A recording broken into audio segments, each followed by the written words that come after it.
The American higher education system, stemming from key philosophers like William James and John Dewey, who are advocates of a self-critical culture of scientific knowledge. Science is based on the primacy of self-doubt. Personally, I think that translates into also a criticism of your surroundings, the world you live in. Without social justice, we cannot, as human beings, fulfill our destiny.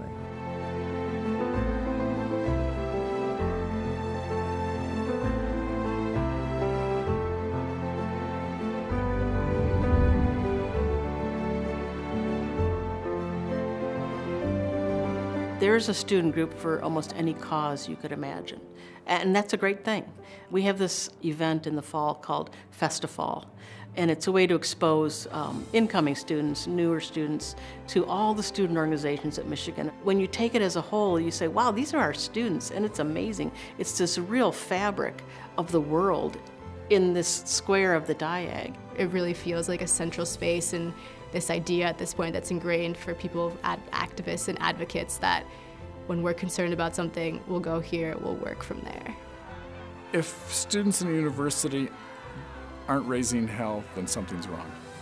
The purpose of a university is to encourage students to break through walls, to break through doors, to open doors. Some of these protests have been against the university and have forced us to do better and to be more expansive and more inclusive, and that's made this institution much better. Some universities say, oh my gosh, the students are protesting again.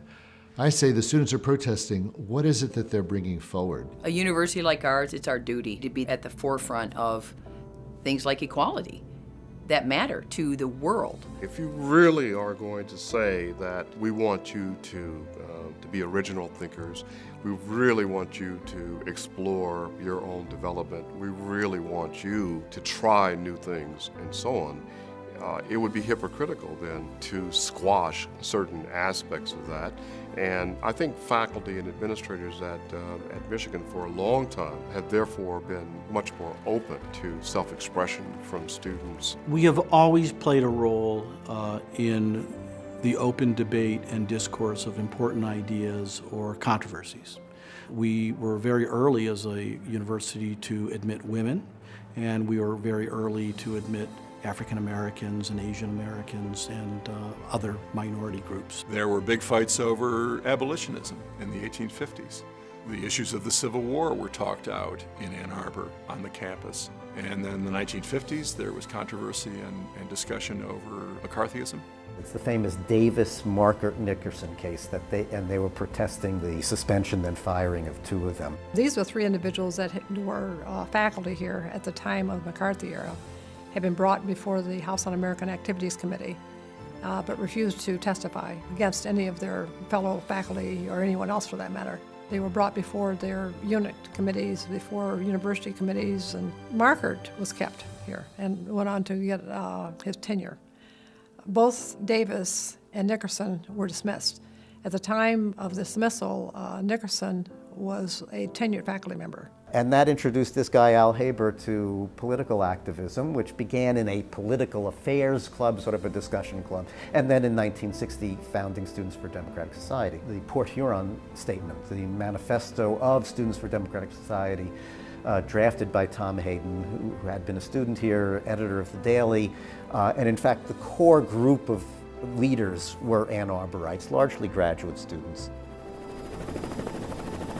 The Vietnam War was picking up. And of course, that was a major issue for lots of us, and we wanted to study it. We wanted to study Far East policy of the United States. So there were sit-ins and teach-ins here.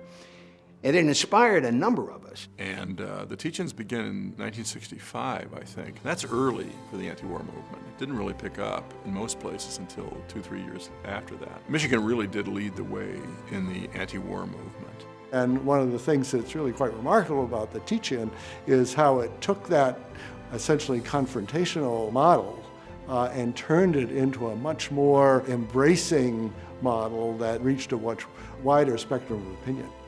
In May of 1970 came the first band strike, along with the actions at Kent State. and gay liberation along with women's liberation.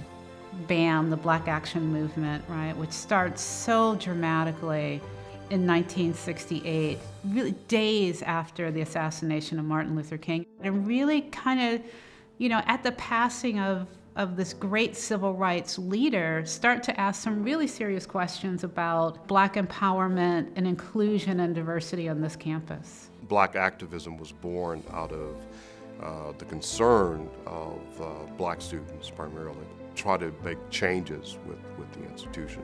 And some of it has to do with regard to the clash of the people and cultural backgrounds. Granted, the university is very interested and has said repeatedly that they want to move to set up this area of study. My question is, can we set up an area of study which is going to be helpful, which is going to be viable to the Black community? When I look back on the efforts of students to integrate, to come to this university, to find their own place, to make it their own, I think about the profound challenges that means. Those borders are extraordinarily difficult, and the barriers and the legacies and the inheritances are profound. And I think any individual who in the past 100 years has tried to cross those is a hero. We need to be on the lookout every minute of every day for injustice, for gaps in the university's support, and then to voice our concerns.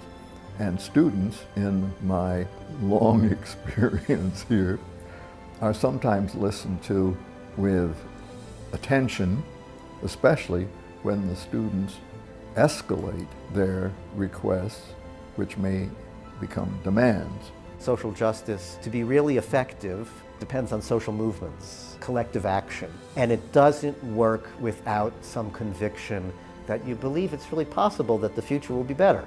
What's really wonderful about an institution that renews itself continuously with young people is that they're going to look to the future, and they're going to pull the rest of us along with them.